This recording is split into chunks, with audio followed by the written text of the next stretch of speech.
Hello दोस्तों, clear concept channel में आप सभी का स्वागत है। आज मैं आप लोगों के लिए लेकर आया हूँ 23 जून का करंट अफेयर दोस्तों, जिसमें आप लोगों के लिए बहुत ज़्यादा इंपॉर्टेंट जो क्वेश्चन है मैंने कराए हुए हैं। इसलिए वीडियो आप लोगों को अंत तक देखना है, ये शेयर भी करना है, लाइक करते रहिए, अपने दोस्तों को भेजते रहिए, जिससे उनको भी ये फ़ायदा मिल सके। इसी के साथ अच्छे विचारों के साथ क्लास को स्टार्ट करते हैं। कितना भी पकड़ लो यह फिसलता ज़रूर है। कितना भी पकड़ लो ये फिसलता ज़रूर है। ये वक्त है साहब, बदलता जरूर है। एक ना एक दिन आपका ही वक्त बदलेगा। और पहला क्वेश्चन मैं लेकर आया हूं, नेपाल के सिंधुपाल चौक में भूस्खलन के बाद चीनी सड़क निर्माण कंपनी के खिलाफ लोगों द्वारा भारी विरोध किया गया। तो पूरा क्या है मसला दोस्तों, इसके बारे में समझते हैं। पहले मैंने बताया था, अभी कुछ कल ही क्वेश्चन ये आया था, भारत चाइना और नेपाल के बीच में विरोध हो रहा था किस चीज़ को लेकर। सिनोफार्म वैक्सीन जो थी उसके बारे में चाइना ने कह रखा था कि जो मैं आपको वैक्सीन दे रहा हूँ ये सबसे कम दामों में आपको दे रहा हूँ, ये बात किसी को मत बताना, जो ये रेट है ये किसी को ओपन मत करना। तो इसी तरीके से चाइना ने हर किसी को ये बोल रखा था, जबकि ये 676 या ऐसी 700 के समथिंग की वैक्सीन इनको पड़ रही थी नेपाल को।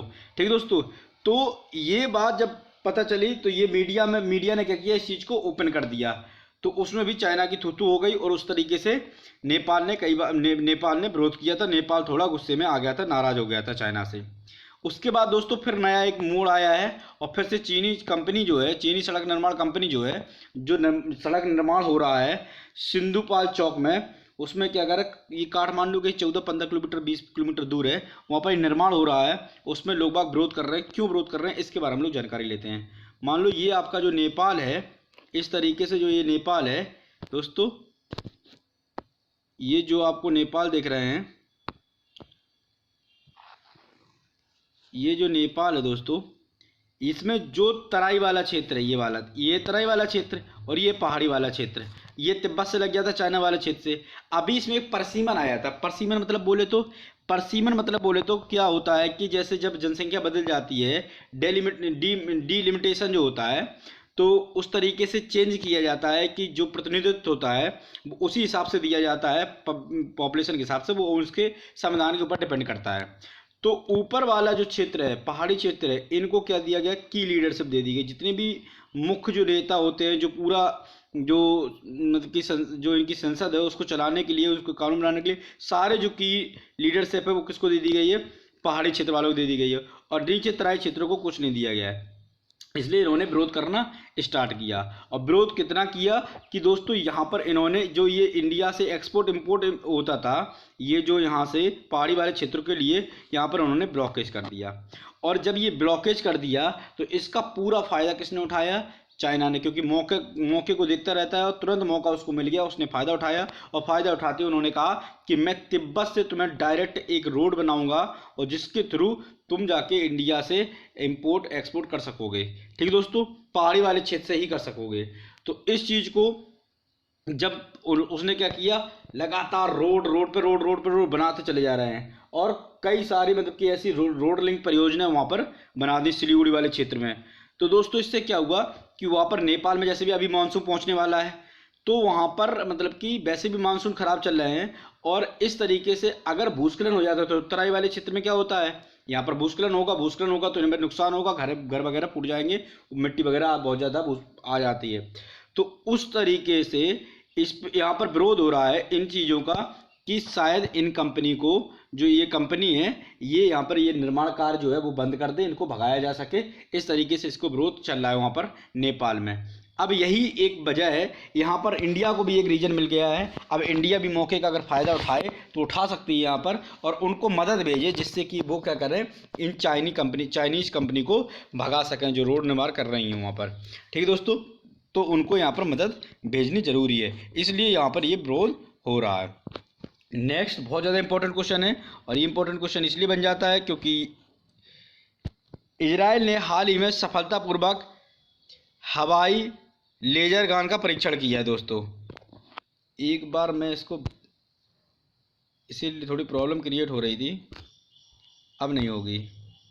हाँ,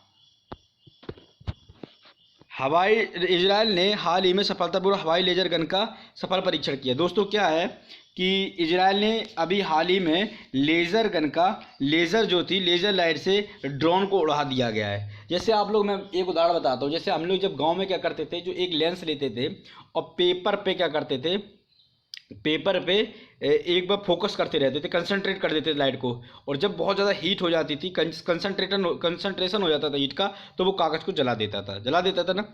उसी तरीके से क्या किया गया है कि ये लेज़र लाइट रखेंगे किसमें, हेलीकॉप्टर पे, और जो भी दुश्मन होगा, जैसे जो ड्रोन आएगा, इन्होंने परीक्षण किया, ये आपको जो ड्रोन दिख रहा है इस पे ये देखो यहाँ पर कंसंट्रेटेड की गई है लेज़र लाइट, और इससे इसको जला के उड़ा दिया गया है। ठीक दोस्तों, तो ये किसने किया है, इजराइल ने किया है दोस्तों। जो ये ड्रोन होंगे अनमैन्ड एरियल व्हीकल होंगे जो होंगे, इसमें क्या किया है कि ये किसकी सहायता से किया, तो एक एल्बिट कंपनी है, एल्बिट कंपनी की सहायता से मिनिस्ट्री ऑफ डिफेंस जो इजराइल का है, मिनिस्ट्री ऑफ डिफेंस और एल्बिट कंपनी की सहायता से ये काम पूरा किया गया है। जो ये लेज़र लाइट के द्वारा ये जो ड्रोन मारे जाएंगे वो 10 किलोमीटर तक इसको ख़त्म कर सकता है, जो 10 किलोमीटर तक रेंज पे ये ड्रोन को ख़त्म कर देगा।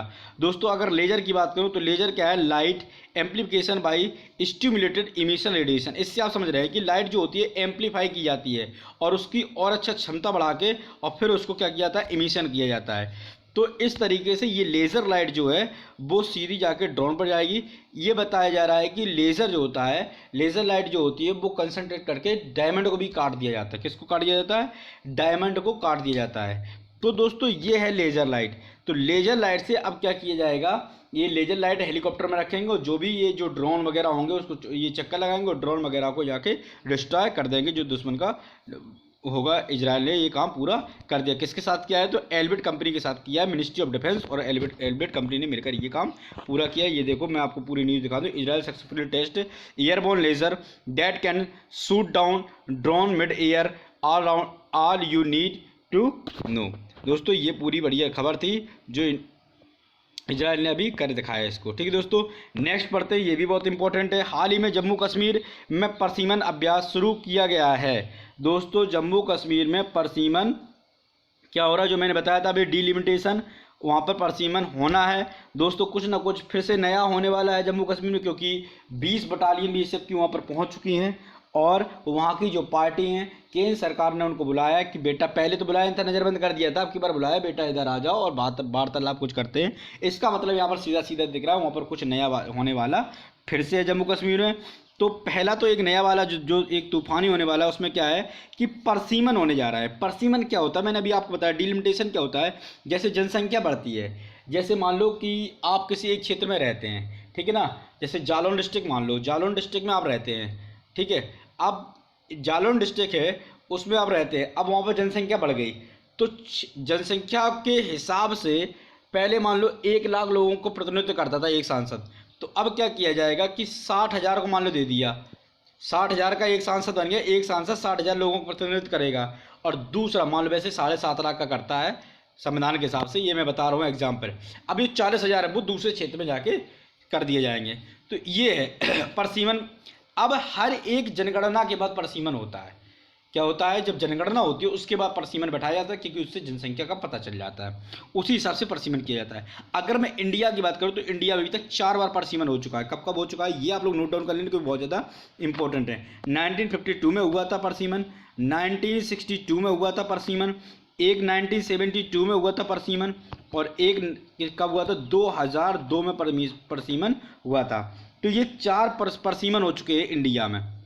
ठीक है दोस्तों, अब ये 2021 के बाद 2022 में परसीमन होना है इसका। ठीक है दोस्तों, अब परसीमन में होता कौन है, तो परसीमन में जो होता है वो चीफ इलेक्शन, जो मतलब कि जो जज होते हैं सुप्रीम कोर्ट के, एक जज होता है, चीफ इलेक्शन कमीशन होता है, और जिस स्टेट में परसीमन होना है तो उस स्टेट का इलेक्शन कमिश्नर होता है दोस्तों। तो ये तो परसीमन में रहते 3 सदस्यीय टीम रहती है परसीमन की। अब इसमें क्या कहा गया है, ये आर्टिकल नंबर अनुच्छेद 82 में सीधा सीधा कहा गया है कि हर जनगणना के बाद परसीमन किया जाएगा। ये किस में कहा गया है, आर्टिकल नंबर 82 कहता है कि परसीमन किया जाएगा। अब बात आती है जम्मू कश्मीर की। जम्मू कश्मीर में परसीमन होना है, आप उसमें कुछ भी कर सकते हैं। ये परसीमन में लद्दाख को या तो पूरा यूनियन टेरिटरी में डाल देंगे, रख देंगे, और जम्मू कश्मीर को एक स्टेट बना देंगे, या कश्मीर को बताएं जम्मू को रख देंगे। तो इस तरीके से कुछ मोदी जी तूफानी करने जा रहे हैं, ये मैं आपको बता दूं। क्योंकि अमरनाथ यात्रा जो थी वो भी रद्द कर दी गई है, और जो भी यात्री जा रहे थे उनको वापस बुला लिया गया है। तो अब कुछ तूफानी होने वाला है, क्योंकि 20 BSF बटालियन वहाँ पर पहुँच चुकी हैं। ऐसे ही वहाँ पर भी परसिमन होना। पहले परसिमन क्या होता था, क्योंकि ये जो परसिमन होता था पहले, ये 2019 से पहले, 5 अगस्त 2019 से पहले ये जम्मू कश्मीर में लागू नहीं होता था, लेकिन अब जम्मू कश्मीर में जाके लागू होने लगा है। क्योंकि पहले क्या होता था, पहले वहाँ का संविधान अलग था, तो वो अपना परसिमन बिठाते थे, अपने हिसाब से परसिमन करते थे, सब कुछ अपने हिसाब से वो लोग करते थे। जिस एरिया में उनको फायदा होता था उस तरीके से वो अपना प्रतिनिधित्व चुनते थे। अब परसिमन से फायदा क्या होता है, क्योंकि एक तो जनता को अपना प्रतिनिधित्व मिल जाता है नया, दूसरा क्या होता है कि जैसे जितनी पब्लिक ज़्यादा होती, जितनी ज़्यादा लोग प्रतिनिधित्व होगा, उतनी उनकी आवाज़ उठाई जाएंगी और उनको उस चीज़ का लाभ मिलेगा। तो अब जम्मू कश्मीर में परसिमन होने जा रहा है। इसका क्या आगे हो सकता है उसके बारे में आगे मैं आपको डिटेल दूंगा। अब दोस्तों, अगर मैं जम्मू कश्मीर के बाद के हिसाब की बात करूँ, तो जम्मू कश्मीर में एक बार मान लो अभी 4 बार टोटल परसिमन हो चुका था। एक हुआ था इनका 1957 में, देखो उन्होंने 1952 में किया था, इन्होंने बाद में किया था। 1957 में हुआ था, 1963 में हुआ था, एक परसिमन 1973 में हुआ था, और एक परसिमन 1995 में हुआ। तो जम्मू कश्मीर में भी 4 परमिशन हो चुके हैं। अगर मैं बात करूं परसिमन 1995 की, जो 1995 का परसिमन है वो कब किसके उसमें हुआ था, तो के गुप्ता, जो डेलिमिशन कमीशन बैठा था, जो परसिमन कमीशन बैठा था के गुप्ता के नेतृत्व में। इस बार जो बात कर रहा हूँ मैं 2021 की, जो 2021 में हो रहा है, ये रंजना प्रसाद करेंगी। ठीक है दोस्तों, रंजना प्रसाद जो है वो डेलिमिशन कमीशन के ऑफिसर बनी हुई है, उनके नेतृत्व में ये क्या नाम है परसिमन होगा। ठीक है दोस्तों, तो ये पूरा मामला था जम्मू कश्मीर से लेकर, बहुत ज़्यादा चर्चा में कर रहे थे, वही मैंने बताया delimitation in India Jammu Kashmir how why. तो जम्मू कश्मीर में डेलिमिनेशन चल रहा है, किस तरीके से चलता है ये मैंने आपको पूरा बता दिया, ये मैप से आप लोग समझ सकते हैं। ठीक है दोस्तों, ये मैं आपको बता दूं कि स्टेट असेंबली मैक्सिमम मेंबर कितने होने चाहिए, 500 होने चाहिए। ये आर्टिकल 170 में कहा गया था। स्टेट असेंबली मिनिमम कितने होने चाहिए, 60 होने चाहिए minimum member in dedicated by the parliament. तो अब दोस्तों ये परसिमन बैठेगा, क्योंकि कब से बाद 2001 में परसिमन बैठा था, उसके हिसाब से अभी भी वही सीटें बनी हुई हैं। तो ये दोस्तों देखना होगा हम लोगों को, अब कुछ बदलाव करना होगा, क्योंकि पहले ये भी मान लो कि हमारे पास बैठने के लिए संसद में पार्लियामेंट में जगह नहीं थी, अब तो 1000 लोगों की जगह बन चुकी है बैठने के लिए। तो कुछ चेंज किए जाएंगे 2022 में परसिमन में, जो लोकसभा के चुनाव में होने वाले हैं। ठीक दोस्तों, इसके बाद पूरा न्यूज़ इकट्ठा हो गया। इसके बाद नेक्स्ट चलते हैं, और नेक्स्ट सरकार ने कंज्यूमर प्रोटेक्शन एक्ट तहत ई कॉमर्स के नियमों में बदलाव का प्रस्ताव दिया है।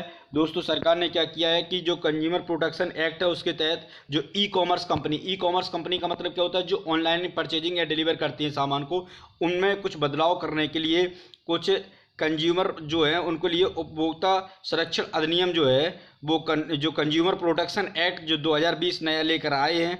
और पहले जो बना था जो कंज्यूमर प्रोटेक्शन एक्ट है, जो उपभोक्ता संरक्षण अधिनियम, वो 2000 बनाया गया था। 2020 में कुछ नए बदलाव किए गए हैं। उसमें कहा गया है कि जो फ्लैश सेल होगा वो नहीं होगी। फ्लैश सेल से मतलब क्या है कि जैसे ये लोग क्या करते थे, किसी दिन विशेष खास के दिन, होली है, दीपावली है, उस दिन क्या करते थे कि कुछ ऑफर रखते थे, तो वो ऑफर नहीं रखा जाएगा अब, क्योंकि उसमें क्या होता था जो छोटे विक्रेता होते हैं उनको नुकसान होता है। किस तरीके से, जैसे मान लो 200 का निरमा हुआ, इन्होंने क्या किया, वो निरमा उठा के 100 रुपये में बेच दिया। अब लोग बाग उन्हीं से खरीदते थे और बहुत सारा सामान इकट्ठा कर लेते थे। ठीक है दोस्तों, तो इस चीज़ का इंतजार करते थे, उससे छोटे उपभोक्ताओं को बहुत ज़्यादा नुकसान होता था। ठीक, तो इनको फ़ायदा भी नहीं होता था लेकिन नुकसान भी होता था। इससे क्या होता था कि ये क्या करते थे कि जो छोटे कस्टमर हैं, जो छोटे व्यापारी हैं या छोटे उपभोक्ता हैं, वो क्या करते थे, उनका काम खत्म कर देते थे, उनका बिजनेस समाप्त कर देते थे। इसके लिए ये पूरा जो फ्लैश सेल्स है उसके लिए चलाया जाता था। उसके बाद क्या किया गया कि ग्रीवेंस ऑफिसर और चीफ कंप्लायंस ऑफिसर भी होने चाहिए। चीफ कंप्लायंस और जैसे अभी मैंने आपको बताया था कि कुछ जो मीडिया जो ये क्या नाम है, सोशल मीडिया नेटवर्किंग जो थी उसके ऊपर भी यही किया गया था। जैसे मैंने बताया था अभी, ये क्वेश्चन में ट्विटर पर केस कर दिया गया है 15 जून को रविशंकर प्रसाद के द्वारा। ठीक है दोस्तों, तो उसमें भी बताया गया था कि चीफ कंप्लायंस ऑफिसर, क्योंकि जिससे ये मैं शिकायत कर सकूँ कि ये अगर किसी के साथ धांधली वगैरह होती है, कुछ भी गड़बड़ी होती है, तो उससे किस ऑफिसर से शिकायत करूं, तो आप लोगों को ग्रीवेंस ऑफिसर और चीफ कंप्लायंस ऑफिसर भी रखना होगा। और तीसरा उन्होंने क्या रखा है नियम में, इसमें रखा है कि ऑरिजिन बताना होगा कि आप जो प्रोडक्ट बेच रहे हैं वो कहाँ ऑरिजिन, कहाँ बना हुआ है, कहाँ का प्रोडक्ट है, भारत का है, चाइना का है, नेपाल का है, अमेरिका का है, कहाँ का है, ये आपको ऑरिजिन बताना होगा। ठीक है दोस्तों, ऑरिजिन उसमें मेंशन करना होगा, जो भी प्रोडक्ट आएगा उसमें ऑरिजिन मेंशन करना होगा। ठीक दोस्तों, और उन्होंने रखा है इसको कि 6 जुलाई तक आप, अगर आपको कोई आपत्ति है ई कॉमर्स कंपनी को, तो वो 6 जुलाई तक अपनी आपत्ति दर्ज करा सकते हैं, या आप 6 जुलाई के बाद ये अपने आप इम्प्लीमेंट हो जाएगा और ये आपको मानना होगा, ये रूल्स आपको मानने होंगे कंज्यूमर प्रोटेक्शन एक्ट 2020 के तहत ये बना दिया गया है। ठीक है दोस्तों, तो ये एक बार फिर से चाबुक चलने लगा है ई कॉमर्स कंपनी पर। अभी तक पहले क्या करते थे, एलईपी चलती थी, जो लिबरलाइजेशन चलता था उसके तहत इनको दिया गया था कि पूरी छूट दी गई थी कंपनियों को, जो भी ई कॉमर्स कंपनी थी या सोशल नेटवर्क थे, सोशल मीडिया नेटवर्क थे, इन सबको पूरी तरीके छूट गई थी, उन पर अंकुश कसने जा रहा है इस तरीके से। ठीक है दोस्तों, तो ये पूरा मामला था।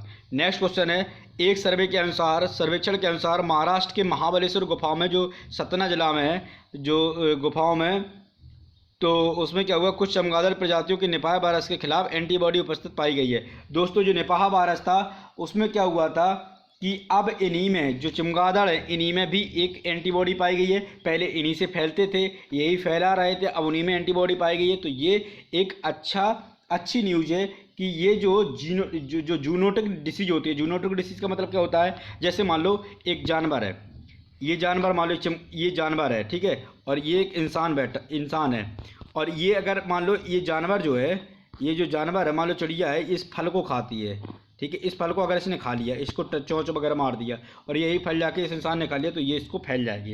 एक जानवर से एक मनुष्य में फैलने वाली डिसीज को क्या कहा जाता है, जूनोटिक डिसीज। ठीक है दोस्तों, सतारा जिला में जो ये महाबलेश्वर गुफा है, सतारा जिला में पाई जाती है महाराष्ट्र में, उसमें पाया गया है कि जो चमगादड़ हैं उनमें क्या किया, एंटीबॉडी बन गई है। क्या बन गई है, एंटीबॉडी। निपाह वायरस जो आप लोगों ने सुना था उसके तहत इसमें एंटीबॉडी बन गई है, जिससे कि अब ये बीमारी नहीं फैलेगी।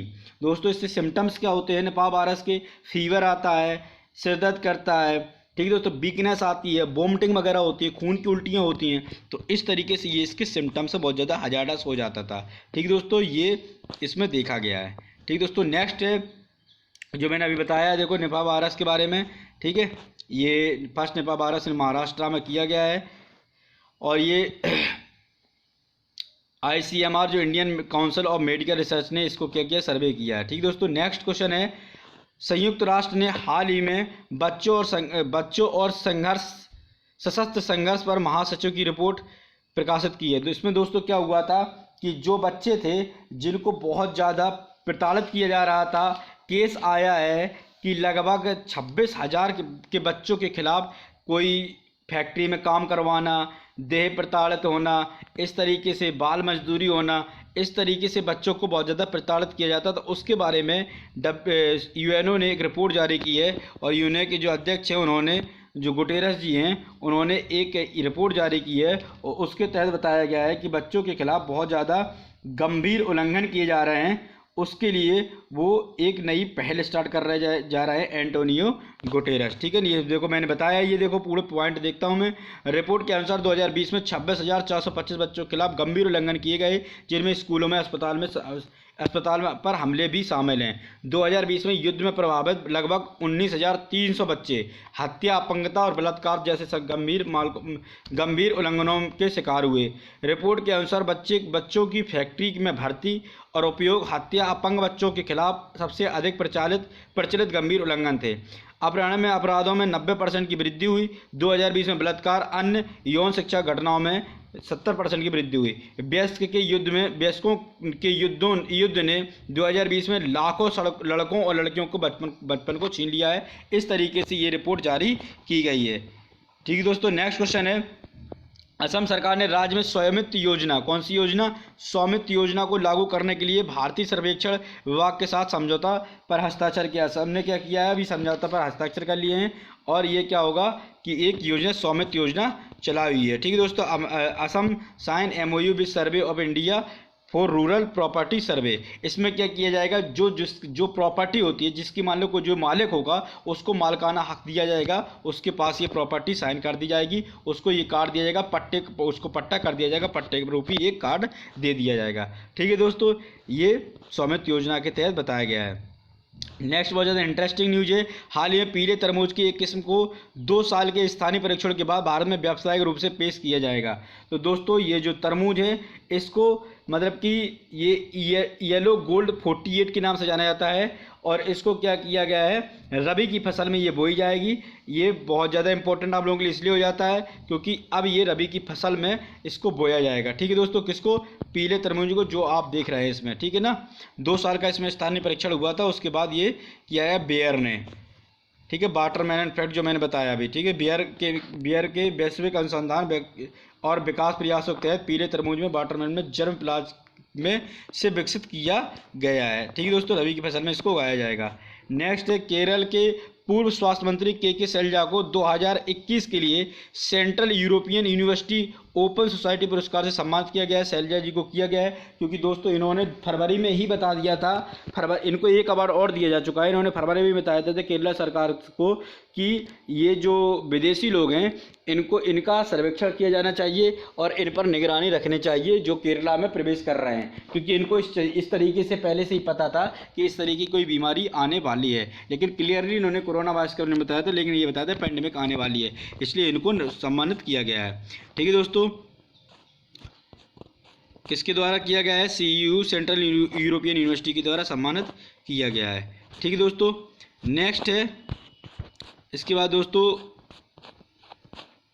अगर मैं बात करूं legal framework organisation of refugee, इसमें एक रिफ्यूजी डे मनाया गया था। कब मनाया जाता है रिफ्यूजी डे, दुनिया भर में शरणार्थियों के सम्मान के लिए संयुक्त राष्ट्र ने 20 जून को विश्व शरणार्थी दिवस के रूप में मनाया गया है।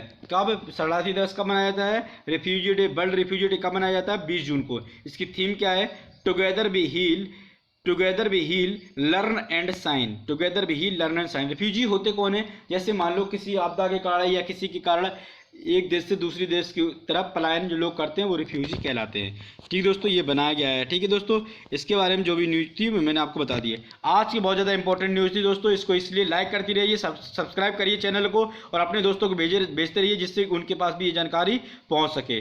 धन्यवाद दोस्तों।